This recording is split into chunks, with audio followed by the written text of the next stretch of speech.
태초에 말씀이 계시니라.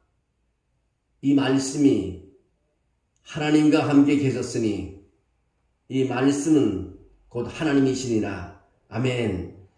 하나님의 말씀은 거룩하고 오류가 없습니다. 풀은 마르고 꽃은 시드나 우리 하나님의 말씀은 영원히 선다고 말씀하고 있습니다. 오늘 보면 누가복음 18장에서 사람들은 예수님께서 만져주실 수 있도록 어린아이를 데리고 왔습니다. 그러자 제자들이 그것을 보고 꾸짖었습니다. 다시 예수께서 그들을 불러 이르시되 어린 아이들이 내게 오는 것을 용납하고 금하지 말라. 하나님 나라가 이런 자의 것이니라고 말하고 있습니다. 누구든지 하나님 나라를 어린 아이와 같이 받아들이지 않는 자는 들어가지 못한다고 말씀하고 있습니다. 신약 성경에서 가장 유명한 그림에는 예수님이 바위 위에 앉아 있고 그 주위에 아이들이 무리들이 이루고 있는 모습이 종종 있는 것을 보게 됩니다. 실제로 그 그림은 진품이 아닙니다. 진품은 예수님께서는 유아를 품에 안고 있고 아이의 부모들은 계속 예수님께 오고 있는 것입니다. 그들은 예수님께서 아이를 만져줄 수 있도록 그들의 아이를 데리고 그리스도께로 오는 그림인 것입니다. 오늘 본문에는 두 가지 중요한 내용이 전달되고 있습니다. 그 하나가 예수 그리스도께서 보시는 어린 아이들입니다. 또 하나는 어른들의 눈에 앞에 보이는 어린 아이들인 것입니다. 먼저 그리스도의 눈으로 보이는 어린 아이들이 어떤 어린 아이들인 겁니까? 잉글리시 스탠다드 버전에 보면 오늘 보면 15절에 어린이에 사용된 단어를 유아로 번역했습니다. 이는 누가복음 2장 12절에서 강보에 쌓여 구유에 누인 계신 아기 예수를 가리켜 사용한 단어입니다. 이 단어는 베드로전서 2장 2절에서 갓난아이로 사용되었습니다. 베드로는 갓난아이들처럼 순전하고 신령한 젖을 사모하라고 말하면서 아직 어머니의 젖을 먹고 있는 아기들을 언급하고 있습니다. 누가복음 18장에서 예수님께 소개된 아이들은 매우 작은 아이들입니다. 사실 그들은 어린 아이들이었습니다. 그리스 로마 세계에서는 어린이를 매우 무시했습니다. 당시 높은 아동 사망률 때문에 아이들에게 애착을 갖지 않았습니다. 로마 세계에서는 아이들을 하찮게 여겼기 때문에 유아 살해와 아동 유기가 만연했습니다. 아이들은 성인이 아니었기 때문에 노동의 가치가 없었습니다. 사실 최소한 가정농장이나 사업에 도움을 줄 수 있을 때까지는 그들은 전혀 가치가 없었습니다. 그런데 누가는 그들이 예수님께 어린 아이들까지 데리고 오더라고 말하고 있습니다. 초대교회 그리스도인들의 가장 큰 사명 중에 하나는 실제로 부모에게 버림받은 아이들을 돌봐주었다는 것입니다. 기독교인들은 어린이들에게 관심과 봉사를 보였습니다. 그리고 그리스도인들이 자녀를 이렇게 소중히 여기는 것은 어디에서 오는 것입니까? 그것은 어린이를 바라보는 그리스도의 관점에서 비롯된 것입니다. 하지만 제자들은 아직 이 견해를 잘 이해하지 못했습니다. 그들은 부모들이 어린아이들을 예수님께 데려오는 것을 보고 꾸짖었습니다. 예수님께 오는 아이들을 방해했다는 것입니다. 예수님은 바쁘신 분이십니다. 예수님이 이 땅에서 오셔서 하신 것이 세 가지가 있는데 그것이 가르치는 일, 티칭 사역을 하셨습니다.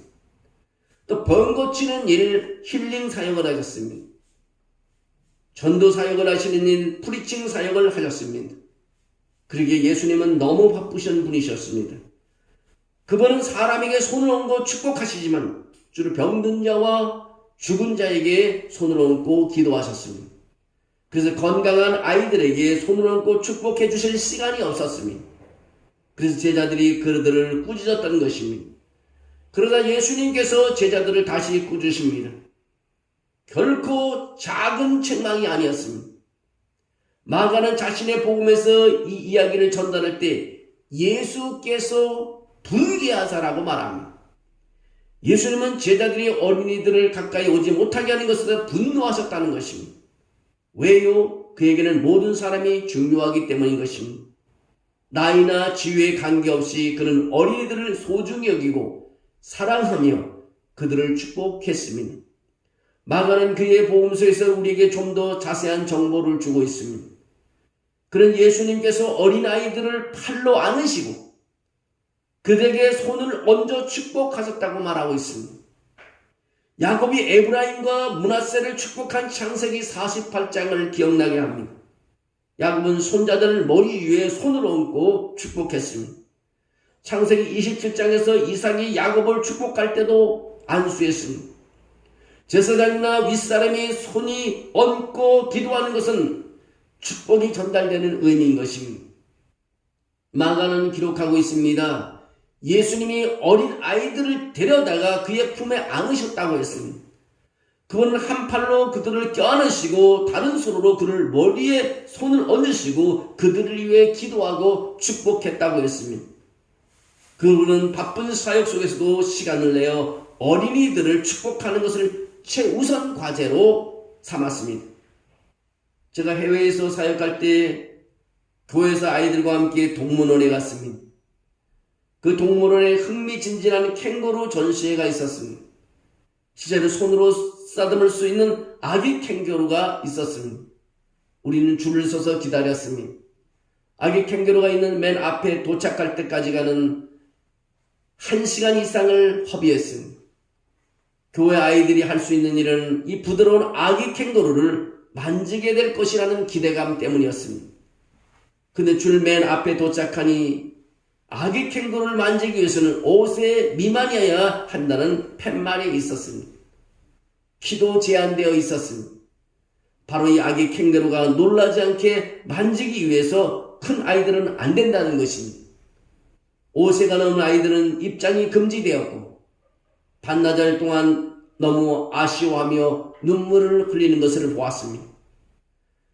그러나 예수님께서는 어린 아이들을 불러 이르시되 어린 아이들이 내게 오는 것을 용납하고 금하지 말라.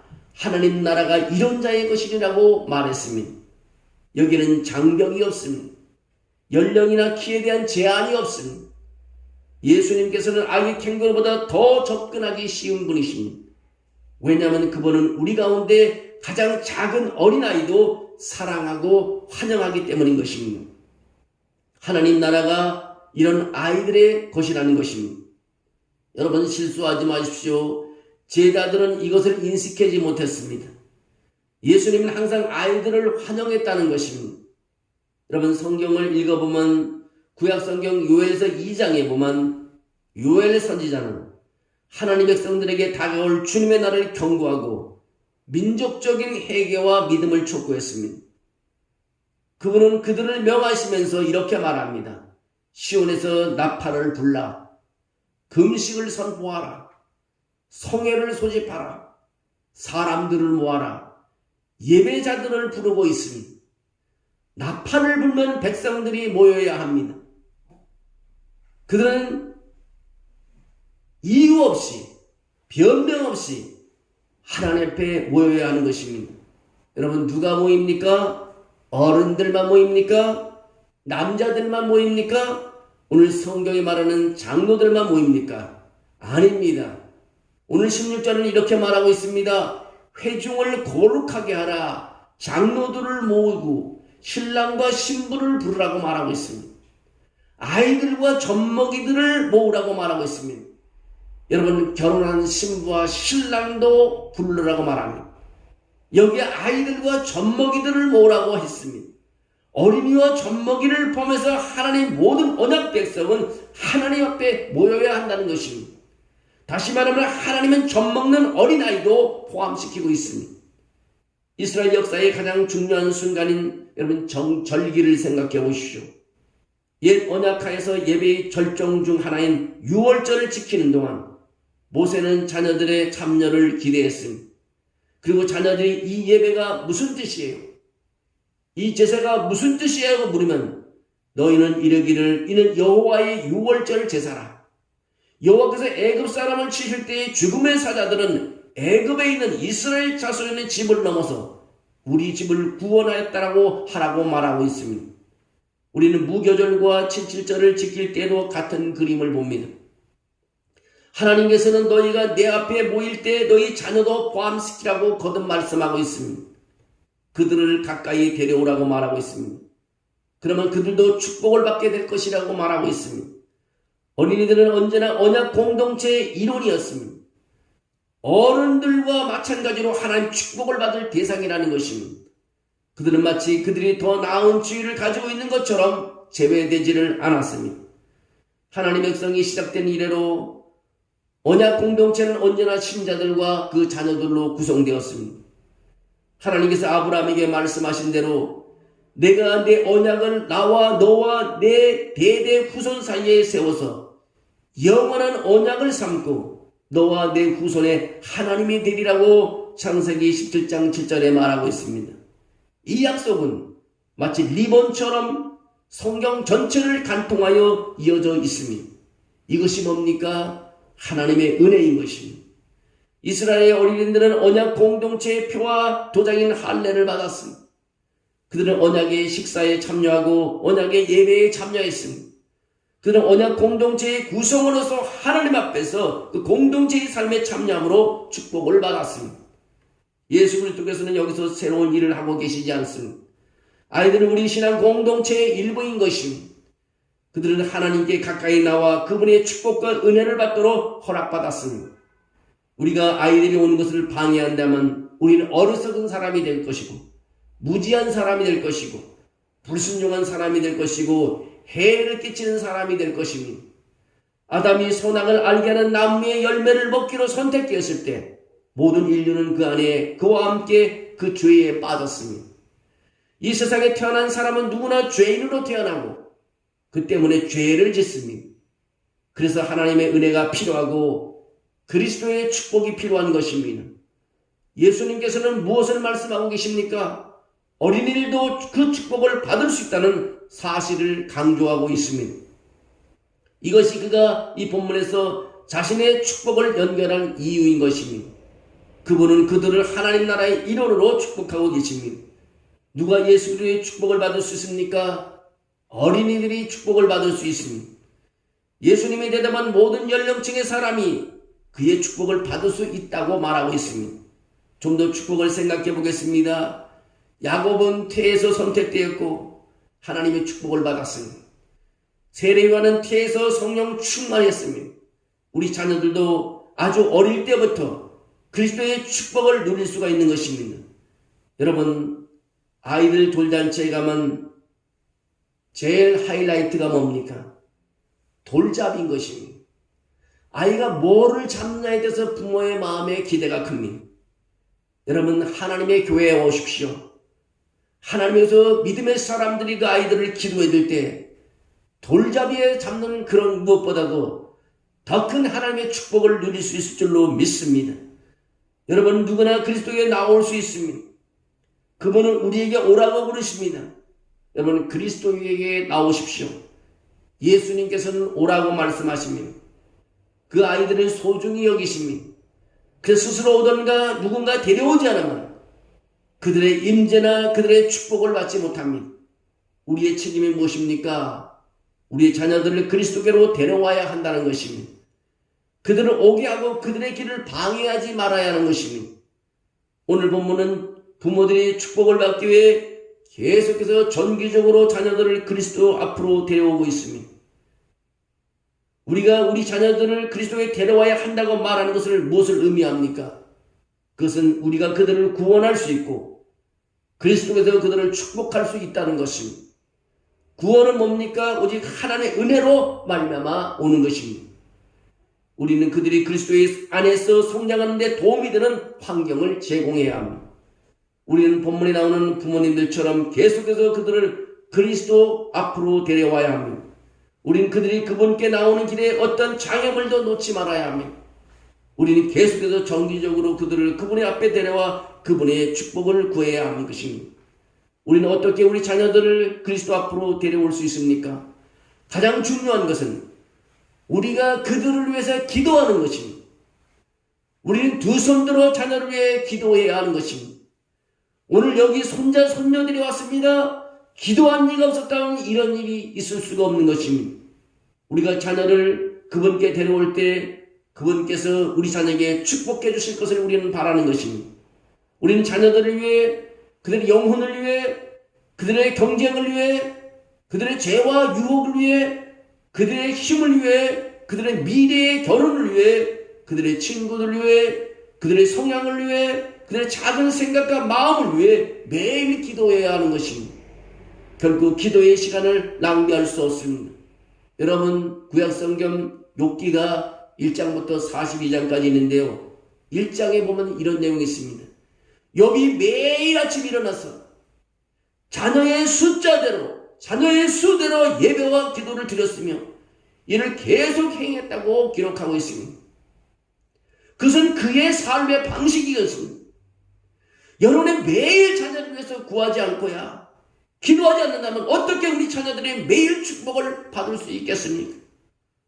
힐러리 클린턴은 이런 말을 했습니다. 한 아이를 키우려면 온 마을이 필요하다는 말을 한 적이 있습니다. 언약의 자녀를 키우는데 필요한 것이 무엇인지 아십니까? 바로 우리 교회인 것입니다. 교회가 우리 자녀들을 키워야 합니다. 여러분이 이름 없는 시골교회 어머니, 집사님, 권사님, 집사님들이 기도가 없었다면 어떻게 여러분들이 좋은 직장을 다닐 수 있겠습니까? 어떻게 좋은 레스토랑에서 식사를 할 수 있겠습니까? 어떻게 좋은 차를 몰고 다닐 수 있겠습니까? 어떻게 좋은 집에서 침대에 잠을 잘 수 있겠습니까? 이제 어떻게 해야 할까요?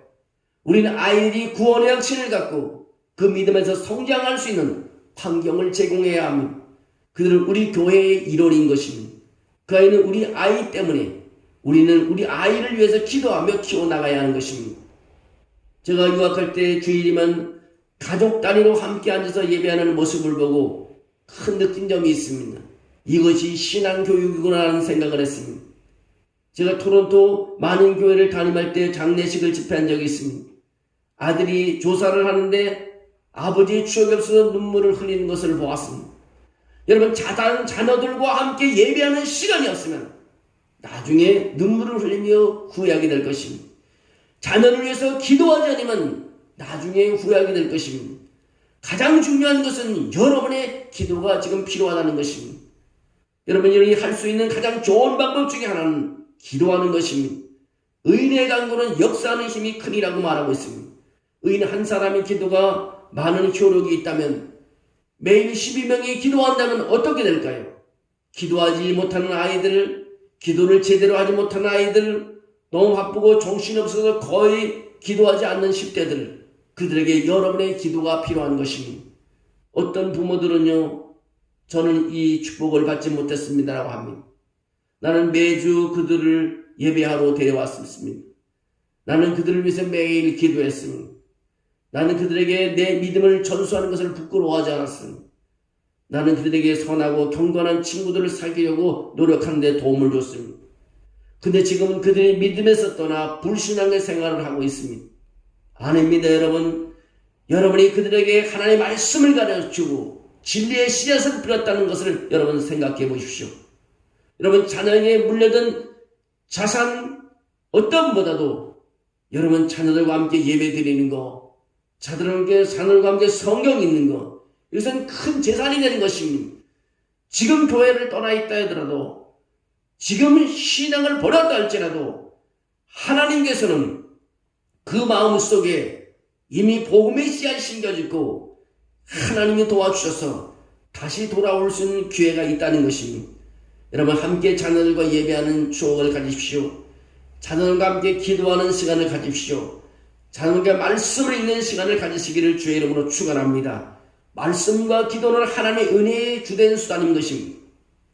이를 통해 하나님의 축복이 오는 것입니다. 예배는 은혜의 수단입니다. 성경을 읽는 것은 은혜의 수단인 것입니다. 기도는 은혜의 수단인 것입니다.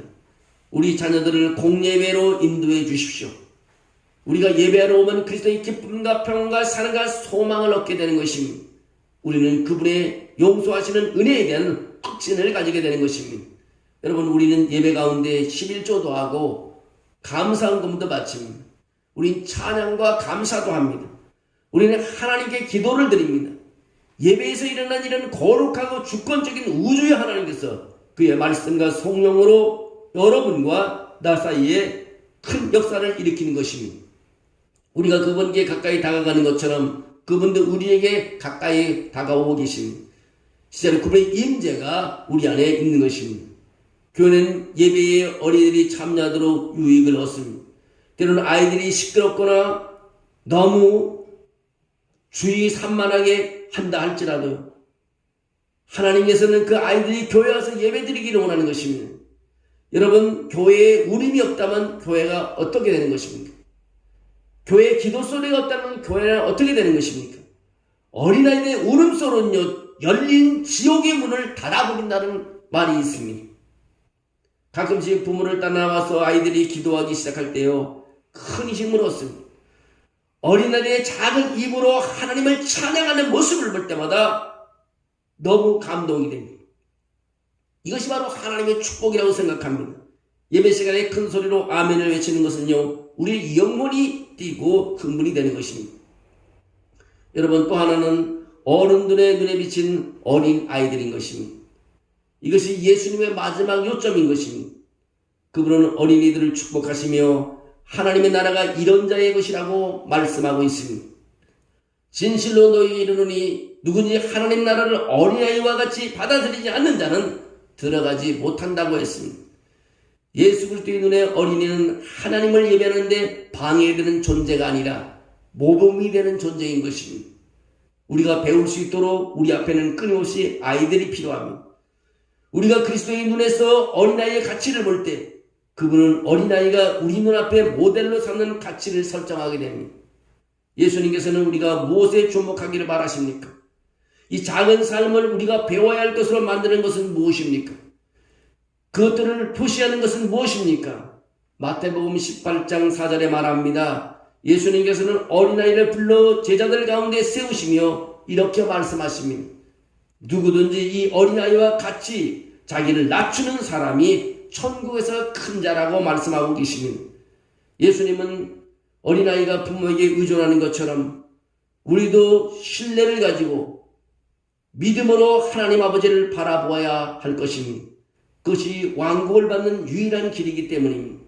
믿음을 계속 유지할 수 있는 유일한 길은 바로 우리의 신뢰와 믿음인 것입니다. 아이들은 우리보다 먼저 그런 모델을 가지고 있습니다. 믿음이 성숙할수록 우리의 신앙은 어린아이와 같아져야 한다는 것입니다. 우리 모두는 그들에게서 배울 점이 많습니다. 예수 그리스도의 눈에는 자녀들이 얼마나 귀한 존재이며 우리에게도 그들이 얼마나 귀한 존재입니까? 예수님께 오는 그들의 길을 방해하지 마십시오. 그들을 위해 기도하고 가르치고 포용하고 계속해서 그들을 그리스도께로 데려와야 할 것입니다. 그들을 예수님께 맡기시길 바랍니다. 한나가 사무엘을 하나님께 맡겼습니다. 그리고 그는 민족원에서 큰 사역을 했습니다. 하나님의 말씀을 배워냈습니다. 우리의 아이들은요, 하나님께 맡겨질 때 축복을 받습니다. 부모의 손이 닿지 않는 것에는 하나님의 손이 닿아 아이들을 축복하고 인도하고 보호해 주시는 것입니다. 여러분, 아이들을 하나님께 데려오십시오. 교회에 데려오십시오.